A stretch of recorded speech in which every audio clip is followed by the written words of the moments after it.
In his media release, Mekere Marauta challenged the Prime Minister to prove his accusations about him being a shareholder and a director for life on PNG SDP's board. Mekere says PNG SDP is a company limited by guarantee and such companies do not have shareholders.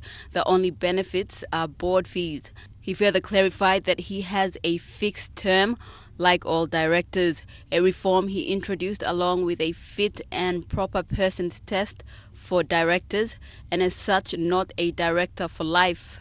Mekere also said the recent changes to the company's memorandum and articles of association were aimed at protecting the structure, independence and integrity of the company. He brushed aside claims that PNG SDP had moved its operations to Australia. He said the company's offices in Singapore, Port Moresby and Daru were operating in their usual capacity.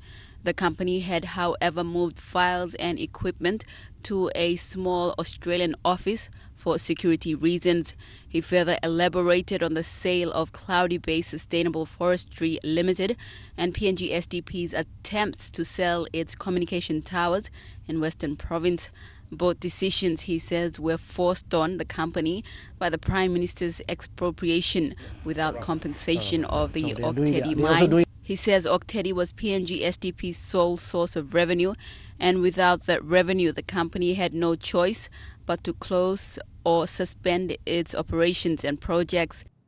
Mekere questioned why the Prime Minister was so interested in the company. People, they're shutting down services in the Western Province.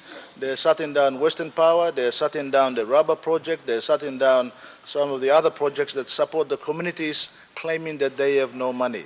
Mr. Speaker, they have over 1.4 billion US dollar sitting in foreign accounts for whose benefit? They must withdraw that money to pay for these services so that our people continue to receive the services that they deserve. Meredith Kusa, National, MTV News.